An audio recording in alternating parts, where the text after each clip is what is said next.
Guys, welcome back to my YouTube channel. Last week your girl didn't post. I was dealing with academics here and I was dealing with a lot of emotional stuff, but yeah, I'm done with that. It is what it is. So today's video is about how I don't want to say bullied, but how my whole experience in high school with a few individuals. And this video is not to make anyone feel bad about themselves or to make other kids look bad.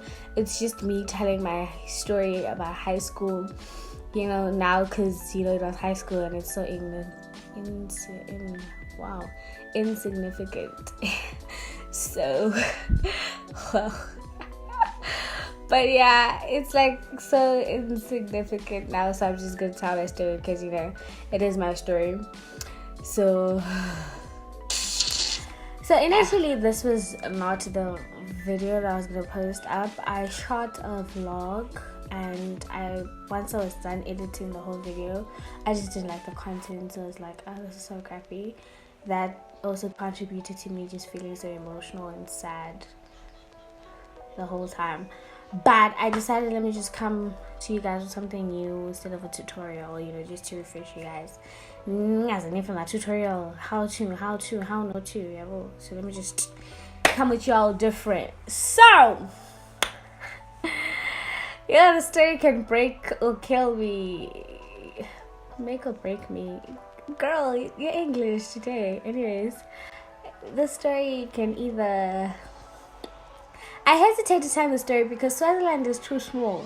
I'll tell a story now. Next thing, I get DMs when I fly. Yeah, no, guys. But anyways, it is what it is. I'm sorry. Also the video is gonna be in clips because shooting with your phone. But anyways, yeah, we'll get there. We'll cross the bridge when we get there. So. Here goes nothing. So I'm gonna start the story when I was in grade 9. So when I was in grade 9, I was in a group. Okay, when I was in grade 8, I got there. I had no friends at all. I had no friends. I knew no one. I only knew this one guy because we were in the same school, our previous primary school, in the same primary school. But obviously we're not gonna hang together, obviously, because he made friends real quick. So in grade 8, I didn't have friends. I remember this one break, I was chilling by the classroom door, and I was sitting alone. So the main character here to get Becky. Becky decided she's gonna help me out, because she had a squad from her friends from primary. So Becky decides, no, let me take this girl, let's go chill with my squad. I get there, and when you can sense that you're not welcome here. So I chilled for that lunch break, and then I decided that for the next lunch break I was not gonna sit there. So after that, after a while, after months and months, I belonged to a group eventually. In grade 9 I belonged to a squad. I think we were 9, and when we were 9 we were still with Becky and I were still in the same group. And then after that group split into 2. We got to grade 10, we were in a group of 5 and were known by the name of the Big 5. And what happened was, there was Mbali and there was Stella, and then there was my best friend and myself and Nabeki. So what happened was, Stella and Mbali were best friends, and me, Becky and my best friend were friends together, we were tight. So, but however, I was closer to my best friend. After a while, Mbali, my best friend, Becky, my best friend, and I decided we're gonna leave the group, the Big 5. So we became a friendship of 3.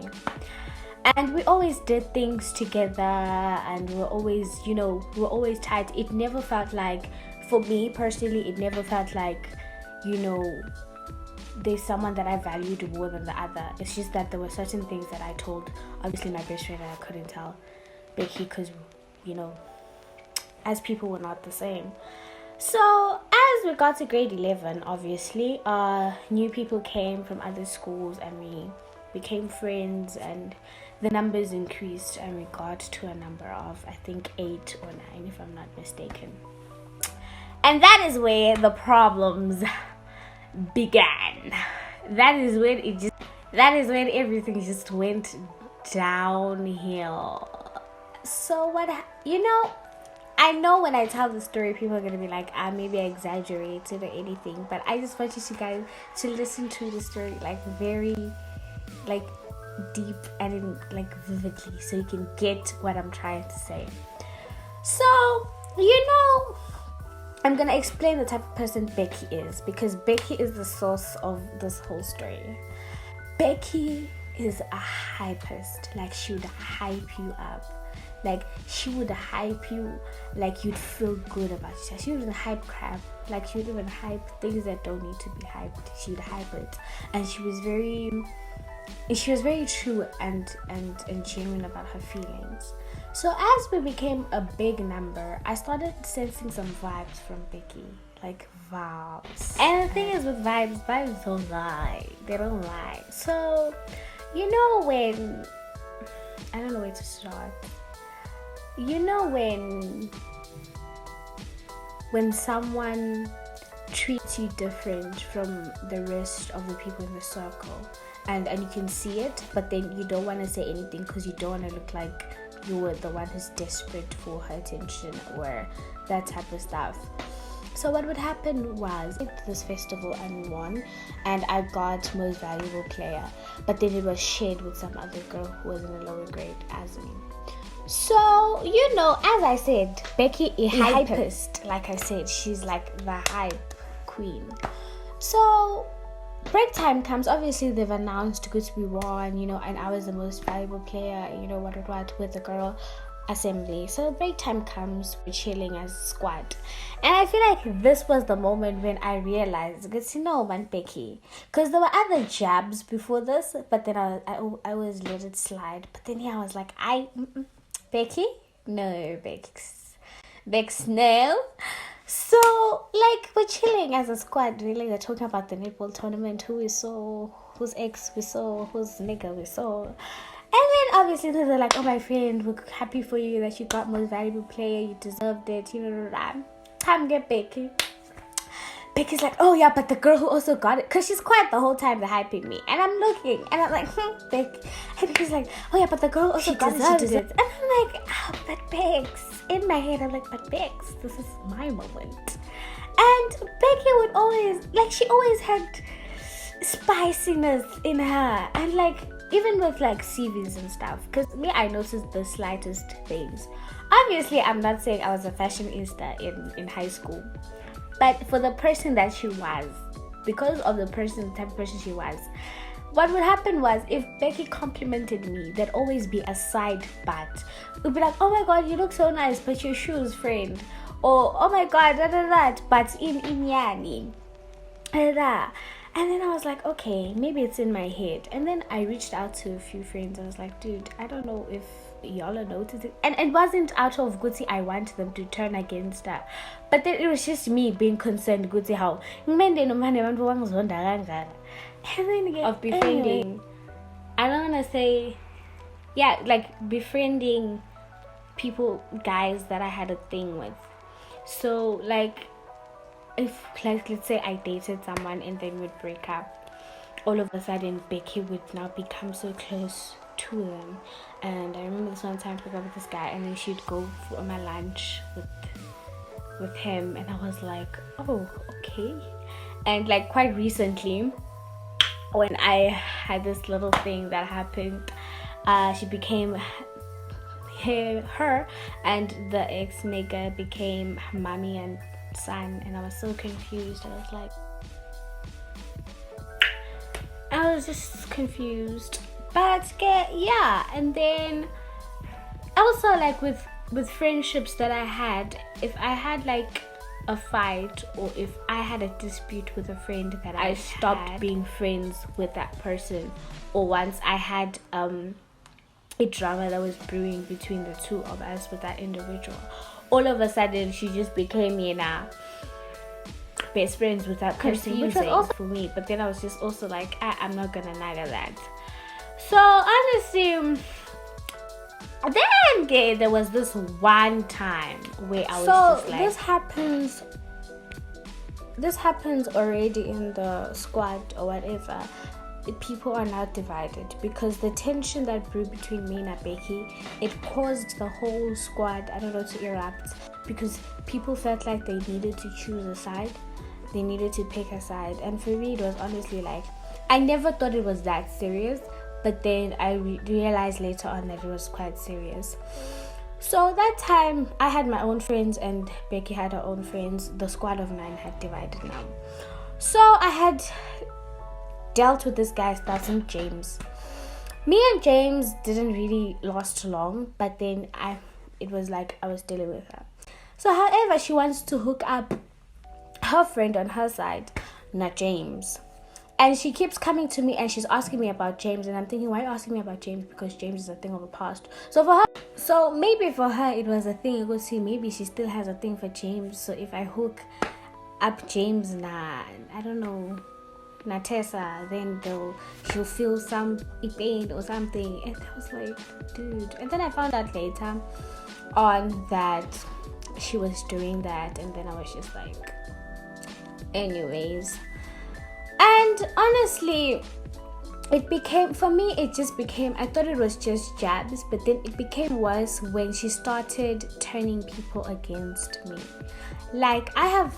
She started telling people, she started making up stories about me. There's something wrong with me. I told innocent, and she had all these conceptions and vibes towards me. And it didn't really bother me how she treated me up until she started turning people So then I decided I was gonna ask one person that I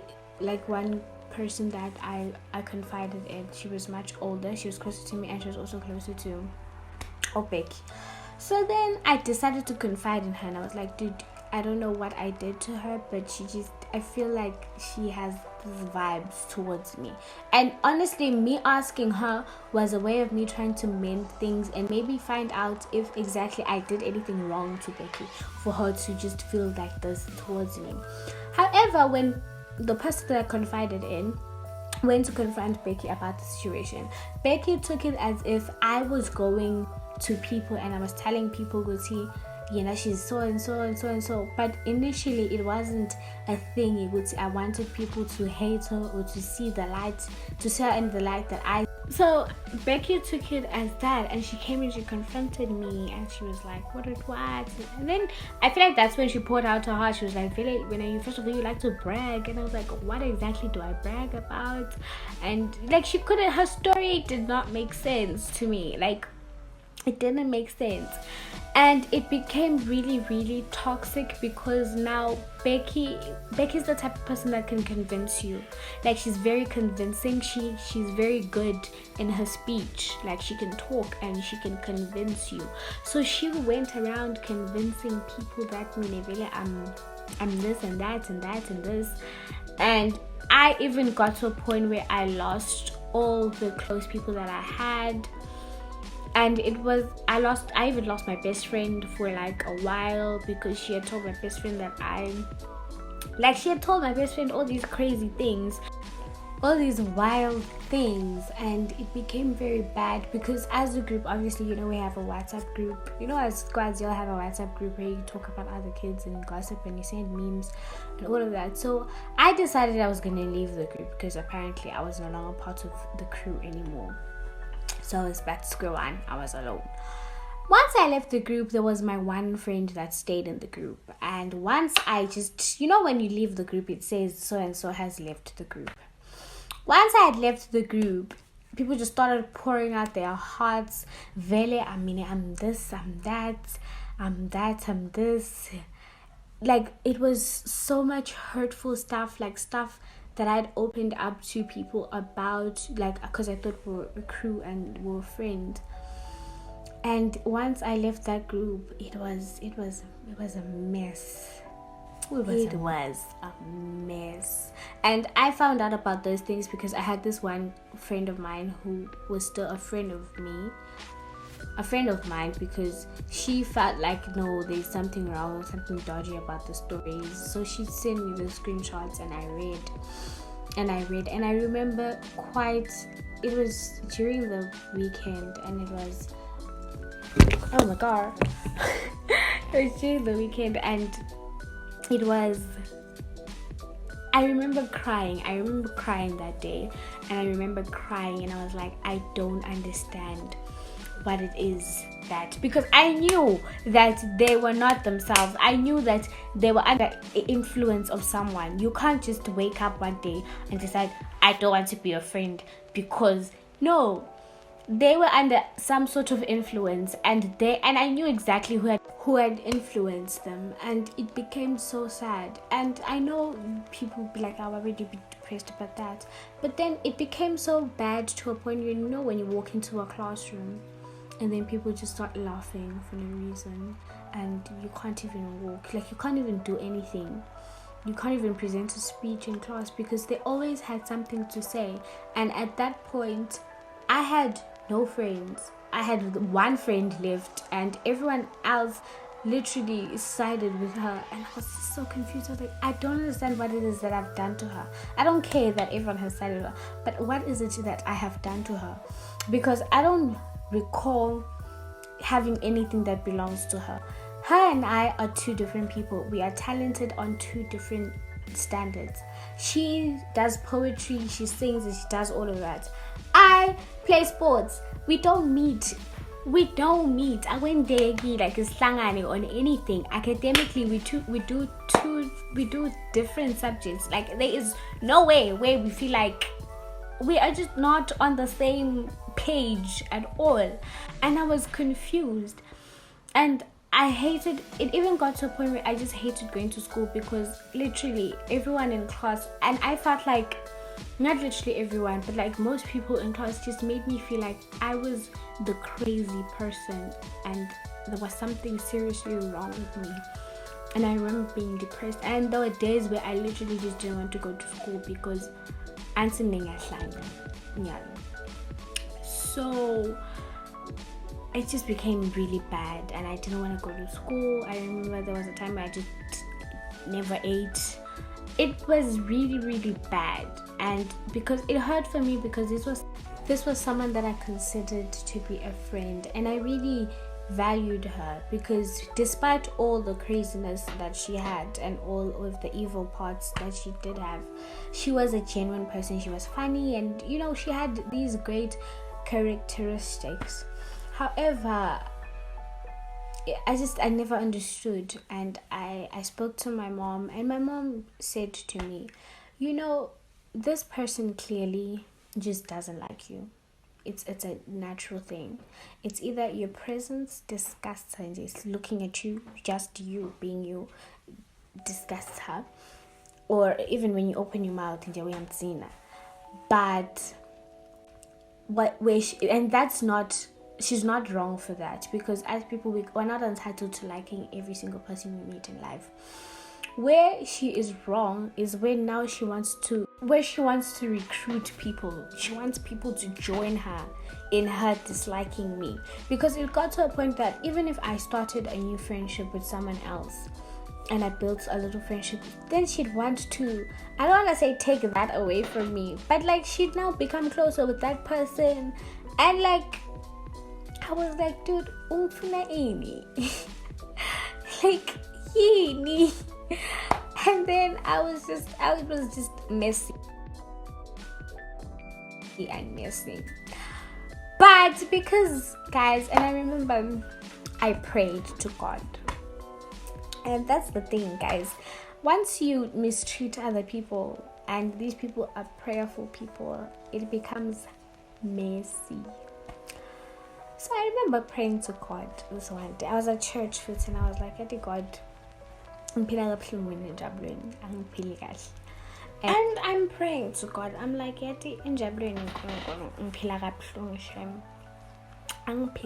fact, I'm breathing through the wound. And I was literally in tears, and I was crying. I was like, I don't know. Fine. And you know, I don't want to say people were now coming into the light, but then the things that I was talking about, that I was just like, no, I'm not getting it, they started manifesting and started coming out in the open, that like they could see. Becky, maybe there's something wrong with Becky. So after that, again, at school, there's this whole prefectship thing. And this is when I started seeing God. This is when God started working. Like, he started working. I started seeing him heavily in my life. So at school, there's this prefectship thing. So what you do is you apply, and then there's the shortlist, and then the people on the shortlist get interviewed. And the people who are interviewed, they get interviewed, and those who are interviewed get selected to be prefects. So Becky is out here telling people, I don't want to tell it like that. But to get, I don't apply, and my other friend, we don't apply because, we know we don't qualify at all.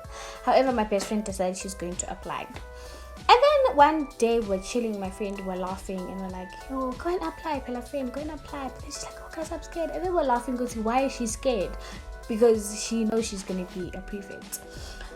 So Becky being Becky, because she's eavesdropping, she hears, and then she's like, don't nag them, don't even nag them, because the parents are laughing. First of all, we're not even going to make it to shortlist. And I'm chilling there with my friend. I'm like, did you hear what this said? And they were like, oh yeah, okay, no problem. We're like, no problem, because we don't qualify. We know we don't qualify. But Becky just feels like we wouldn't even make the cut of her. Come the shortlist. My best friend makes it. All the people that we expected to make it. I'm out here searching for Becky's name. Becky, where you at the shortlist? Becky's not there. And I was just like, wow. I was like, ooh. Wow. I was like, whoa. No, Becky, you cannot not be on the list, because when Becky, you qualified and me, woo! Whatever just happened was not it. Game. Hi-bo.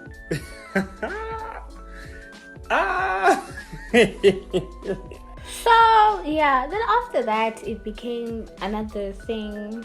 So it was clear good to me and Becky we are not friends. And however, I still kept Becky's number, and she would post her stories, and you know when you feel attacked and someone is just coming for you through their WhatsApp stories. And obviously she had her members now, her real friends, who sided with her with this whole hatred business. And now they would post, and it'd be a joke. And normally these things would influence me, and would cause me to self-hate and bring down my self-confidence. But however, I just got to a point where I was just like, you know what?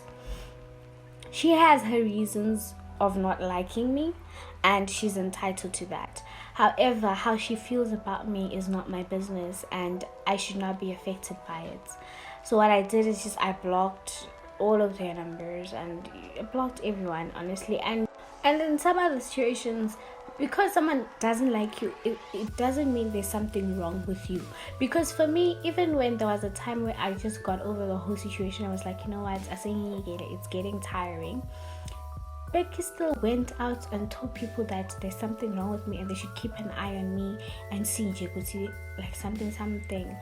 And I realized this when someone came to tell me, and I was like, when am I Becky Bangani? Because Becky came to me the other time and she was like, hi, you must look at her and observe her. She has all these things. And this nigga was like, dude, I was so confused because I tried looking and there was literally nothing to see. So honestly, like, just as long as your conscience is clean and you know that we're not alright and we're fine, and you're being honest about how you feel about that person and how it is, then it's okay. Sorry, it's really okay. Like, the person that doesn't feed you, they don't clothe you, then that's fine. Then honestly, just move on with your life. But yeah, all I'm saying is that watch out for your friends, guys.